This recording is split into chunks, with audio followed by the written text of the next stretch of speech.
परमात्मने नमः।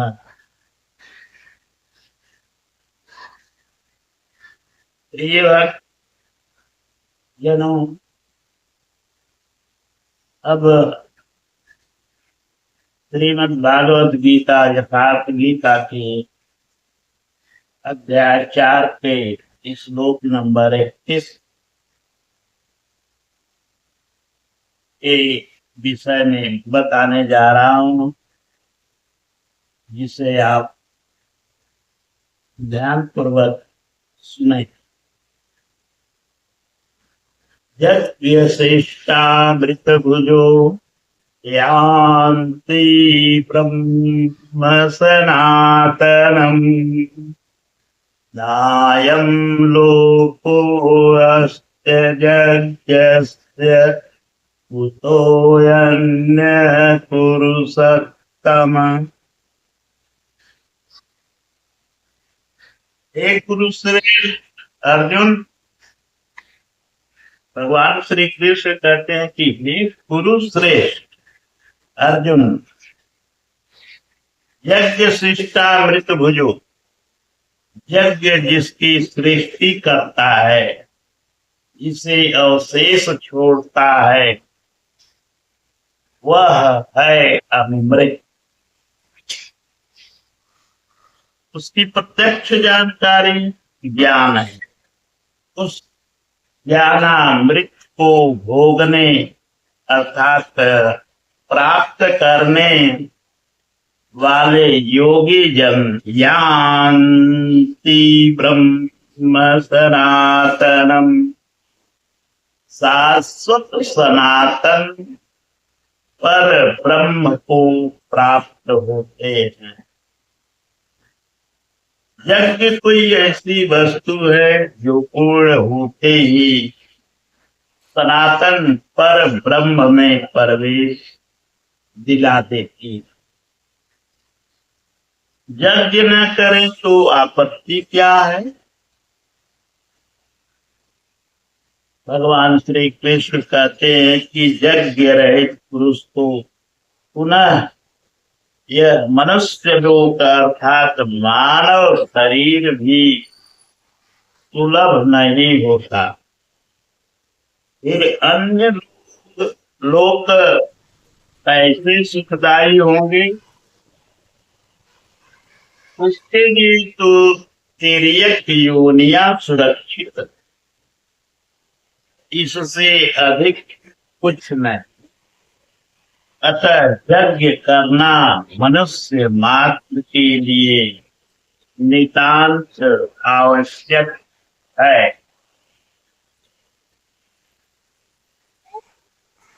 अब आप श्लोक नंबर 32 में देखें।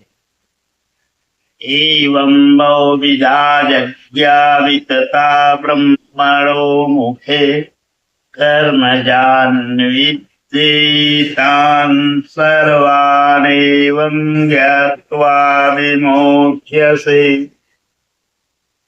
इस प्रकार उपयुक्त बहुत प्रकार के यज्ञ वेद की वाणी में कहे गए।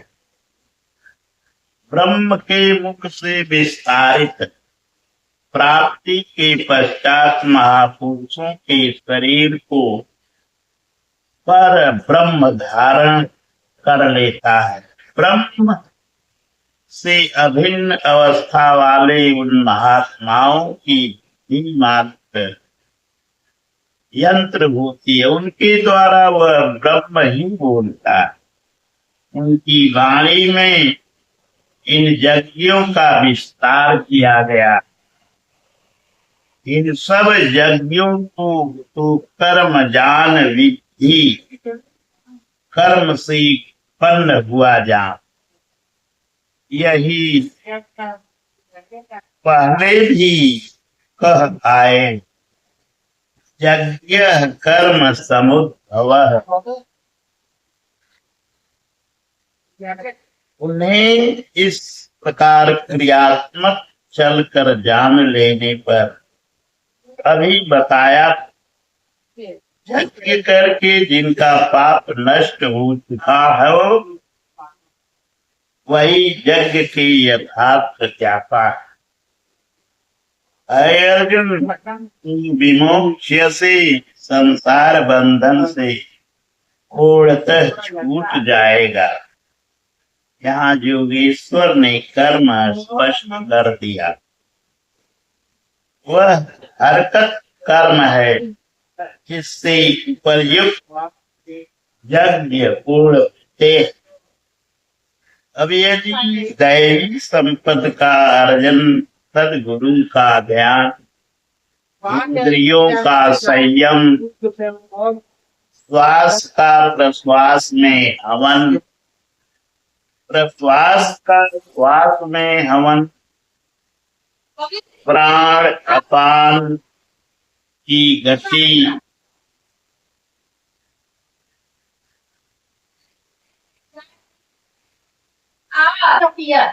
का निरोध खेती करने से होता हो, व्यापार, नौकरी या राजनीति करने से होता हो, तो आप करिए। यज्ञ तो ऐसी क्रिया है जो पूर्ण होते ही तत्क्षण पर ब्रह्म में प्रवेश। नमस्कार।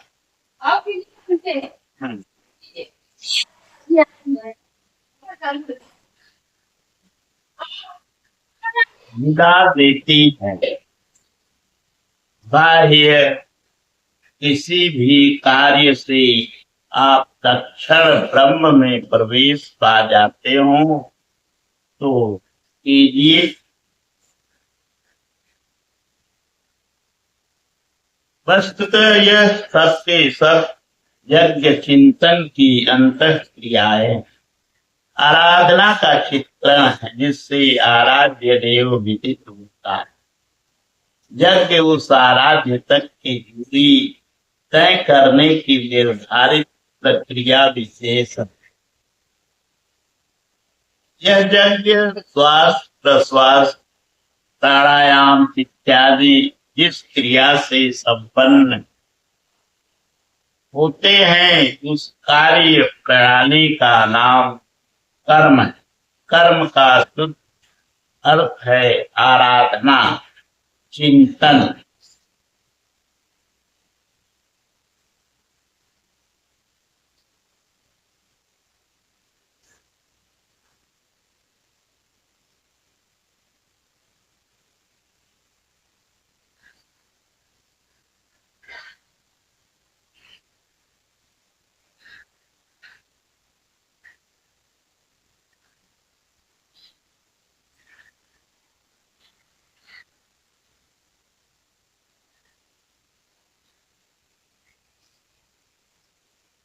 प्रायः यज्ञ का नाम आने पर लोग बाहर एक यज्ञ वेदी बनाकर तिल जौ लेकर स्वाहा बोलते हुए हवन प्रारंभ कर देते हैं।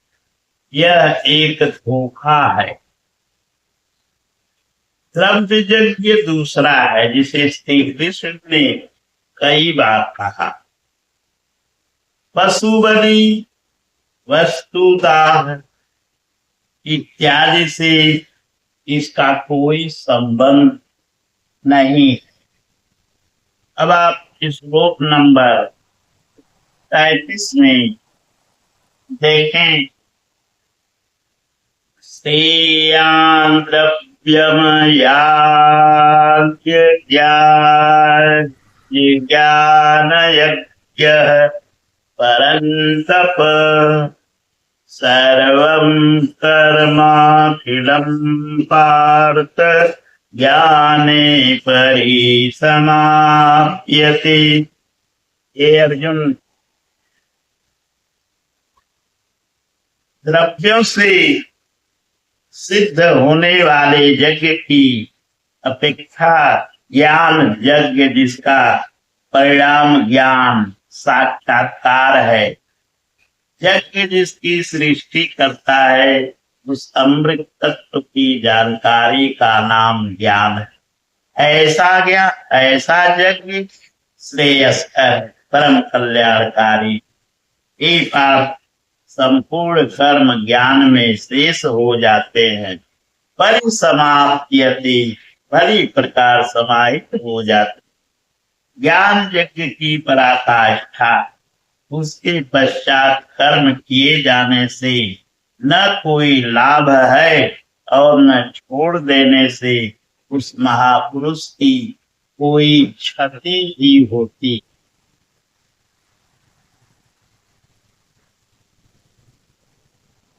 इस प्रकार भौतिक द्रव्यों से होने वाले यज्ञ भी यज्ञ हैं, किंतु उस यज्ञ की तुलना में जिसका परिणाम साक्षात्कार है, उस ज्ञान यज्ञ की अपेक्षा अत्यंत अल्प है।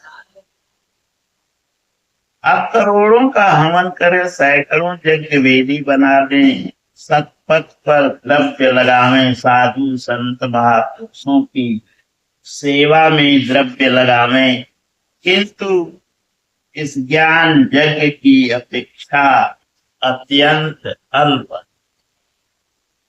स्पष्टतः यज्ञ श्वास प्रश्वास का है, इंद्रियों की संयम का है, मन के निरोध का है। जैसा श्री कृष्ण अभी बता आए हैं, इस यज्ञ को प्राप्त कहाँ से किया जाए, उसकी विधि कहाँ से सीखें, मंदिरों मस्जिदों गिरजाघरों में मिलेगा या पुस्तकों में, तीर्थ यात्राओं में मिलेगा या स्नान करने से मिलेगा। श्री कृष्ण कहते हैं नहीं, उसका तो एक ही स्रोत है, तत्व स्थित महापुरुष। अब आप आगे श्लोक नंबर 34 में देखें। तद्धिप्रणिपातेन परिप्रश्नेन सेवया उपदेक्ष्यन्ति ते ज्ञानं ज्ञानिनस्तत्त्वदर्शिनः। भगवान कहते हैं कि हे अर्जुन, तो तत्वदर्शी महापुरुष के पास जाकर भली प्रकार प्रणत होकर, दंडवत प्रणाम करके, अहंकार त्याग कर, शरण होकर, भली प्रकार सेवा करके, निष्कपट भाव से प्रश्न करके, तो उस ज्ञान को जान, वे तत्व को जानने वाले ज्ञानी जन तेरे लिए उस ज्ञान का उपदेश करेंगे, साधना पथ पर चलाएंगे। समर्पित भाव से सेवा करने के उपरांत ही इस ज्ञान को सीखने की क्षमता आती है। तत्वदर्शी महापुरुष परम तत्व परमात्मा का प्रत्यक्ष दर्शन करने वाले हैं।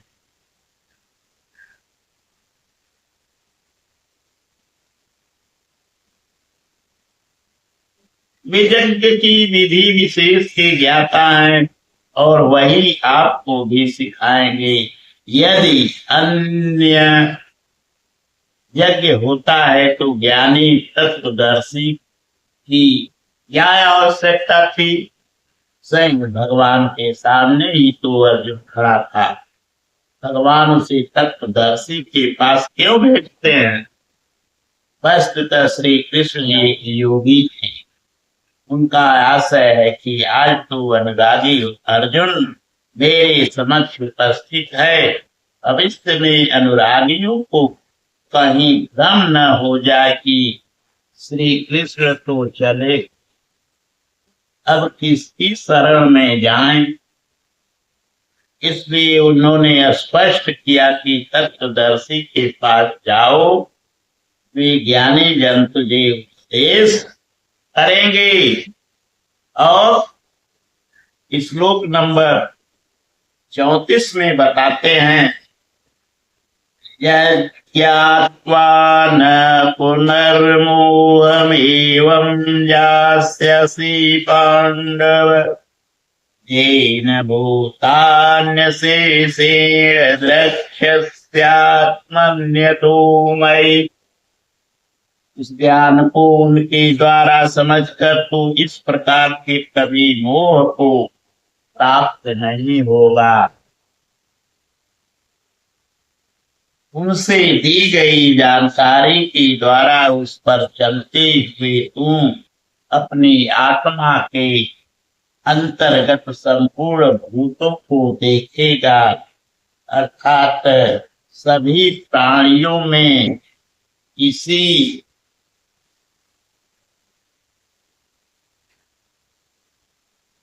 आत्मा का प्रसार देखेगा। जब सर्वत्र एक ही आत्मा के प्रसार को देखने को क्षमता आ जाएगी, उसके पश्चात तो मुझ में प्रवेश करेगा। अतः उस परमात्मा को पाने का साधन तत्व स्थित महापुरुष के द्वारा ज्ञान के संबंध में, धर्म और शाश्वत सत्य के संबंध में श्री कृष्ण के अनुसार किसी तत्वदर्शी से ही पूछने का विधान है। अब आगे भगवान श्री कृष्ण श्लोक नंबर 36 में बताते हैं, अपि चेदसि पापेभ्य सर्वेभ्य पापकृत्तमः सर्वज्ञानप्लवेनैव वृजिनं संतरिष्यसि। यदि तू सब पापियों से भी अधिक पाप करने वाला है, तब भी ज्ञान रूपी नौका द्वारा सभी पापों से निसंदेह भली प्रकार तर जाएगा। इसका आशय आप यह न लगा ले कि अधिक से अधिक पाप करके कभी भी तर जाएंगे। श्री कृष्ण का आशय मात्र यही है कि कहीं आप भ्रम में न रहें कि हम तो बड़े पापी हैं, हमसे पार नहीं लगेगा, ऐसी कोई गुंजाइश न निकालें। इसलिए श्री कृष्ण प्रोत्साहन और आश्वासन देते हैं कि सब पापों के समूह से भी अधिक पाप करने वाला हो, फिर भी तत्वदर्शियों से प्राप्त ज्ञान रूपी नौका द्वारा निसंदेह संपूर्ण पापों को अच्छी प्रकार पार कर जाएगा। कृष्ण कहते हैं अर्जुन कहता है किस प्रकार। श्लोक नंबर 37 में देखें, यथैन्धांसि संविद्धो अग्निर्भस्मसात् कुरुते अर्जुन ज्ञानाग्नि सर्वकर्माणि भस्मसात् कुरुते। तथा हे अर्जुन, जिस प्रकार प्रज्वलित अग्नि ईंधन को भस्म कर देती है, ठीक उसी प्रकार ज्ञान रूपी अग्नि संपूर्ण कर्मों को भस्म कर देती। यह ज्ञान की प्रवेशिका नहीं जहाँ से जगत में प्रवेश मिलता है, वरन यह ज्ञान अर्थात साक्षात्कार की पराकाष्ठा का चित्रण है, जिसमें पहले विजातीय कर्म भस्म होते हैं और फिर प्राप्ति के साथ चिंतन कर्म भी उसी में विलय हो जाते हैं। जिसे पाना था पा लिया, अब आगे चिंतन कर इसे ढूंढे। ऐसा साक्षात्कार वाला ज्ञानी संपूर्ण शुभाशुभ कर्मों का अंत कर लेगा। यह साक्षात्कार होगा कहाँ, बाहर होगा अथवा भीतर, इस पर भगवान श्री कृष्ण कहते हैं। श्लोक नंबर 38 देखें, न हि ज्ञानेन सदृशं पवित्रमिह विद्यते तत्स्वयं योग संसिद्ध कालेनात्मनि विन्दति। इस संसार में ज्ञान के समान पवित्र करने वाला निसंदेह कुछ भी नहीं है। इस ज्ञान साक्षात्कार को तू स्वयं, दूसरा नहीं, योग की परिपक्व अवस्था में, आरंभ में नहीं, अपनी आत्मा के अंतर्गत हृदय देश में ही अनुभव करेगा, बाहर नहीं। इस ज्ञान के लिए कौन सी योग्यता अपेक्षित है? योगेश्वर के ही शब्दों में श्लोक नंबर 39 में सुने, श्रद्धावान् लभते ज्ञानम तत्पर संयतेन्द्रिय ज्ञानम लब्ध्वा परां शांतिं चिरेणाधिगच्छति। श्रद्धावान, तत्पर तथा सत्येंद्रिय पुरुष ही ज्ञान प्राप्त कर पाता है। भाव पूर्वक जिज्ञासा नहीं है तो तत्वदर्शी की शरण जाने पर भी ज्ञान नहीं प्राप्त होता। केवल श्रद्धा ही पर्याप्त नहीं है। श्रद्धावान शिथिल प्रयत्न भी हो सकता है। अतः महापुरुष द्वारा निर्देश पथ पर तत्परता से अग्रसर होने की लगन आवश्यक। इसके साथ ही संपूर्ण इंद्रियों का संयम अनिवार्य। जो वासनाओं से विरत नहीं है, इसके लिए साक्षात्कार ज्ञान की प्राप्ति कठिन है। केवल श्रद्धावान आचरणरत सतेंद्रिय पुरुष ही ज्ञान प्राप्त करता है।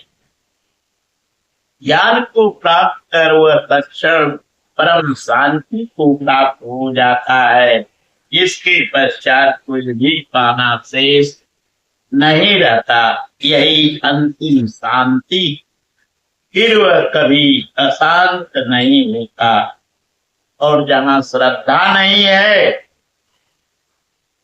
यह श्लोक नंबर 40 में देखें।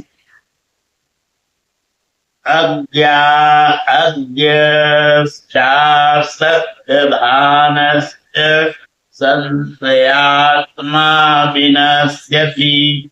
अयं लोको यस्ति न परो न सुखं संशयात्मनः। अज्ञानी जो यज्ञ की विधि विशेष से अनभिज्ञ है, वह श्रद्धा रहित तथा संशय युक्त पुरुष इस परमार्थ पथ से भ्रष्ट हो जाता है। उनमें भी संशय युक्त पुरुष के लिए न तो सुख है, न पुनः मनुष्य शरीर है और न परमात्मा। अतः तत्वदर्शी महापुरुष के पास जाकर इस पथ के संशयों का निवारण कर लेना चाहिए। अन्यथा वे वस्तु का परिचय कभी नहीं पाएंगे। तो अर्जुन कहता है, पाता कौन है? इसे श्लोक नंबर 41 में ले। योग संन्यस्त कर्माणाम ज्ञान संच्छिन्न संशयम् आत्मवन्तं न कर्माणि निबन्धनन्ति धनंजय।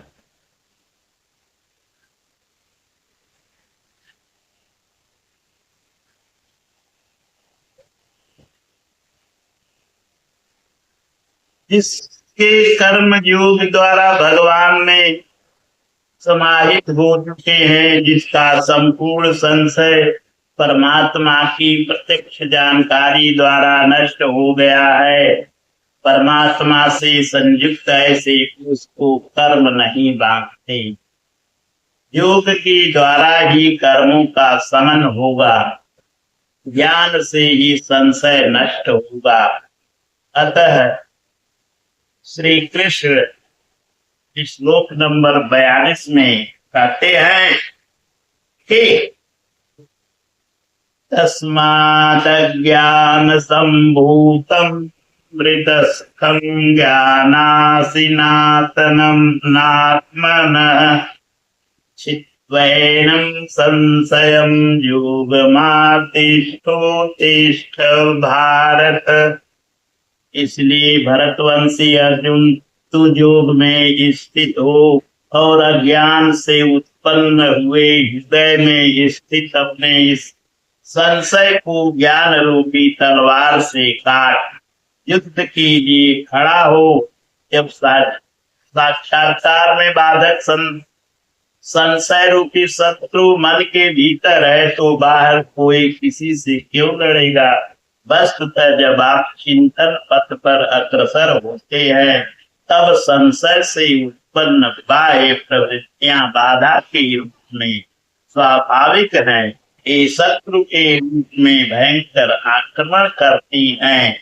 संयम के साथ यज्ञ की विधि विशेष का आचरण करते हुए इन विकारों का पार पाना ही युद्ध है, जिसका परिणाम परम शांति है।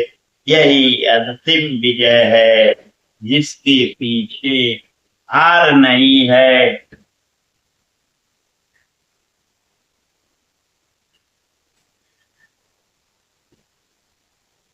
अब आप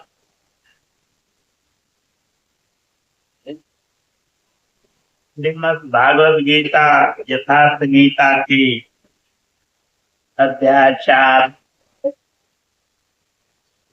का समापन देखिए।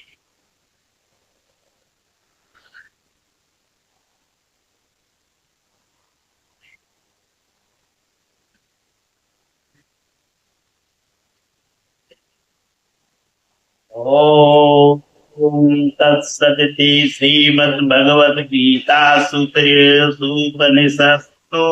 ब्रह्म विद्यायाम योग शास्त्रे श्री कृष्णार्जुन संवादे यज्ञ कर्म स्पष्टीकरण नाम चतुर्थोऽध्याय।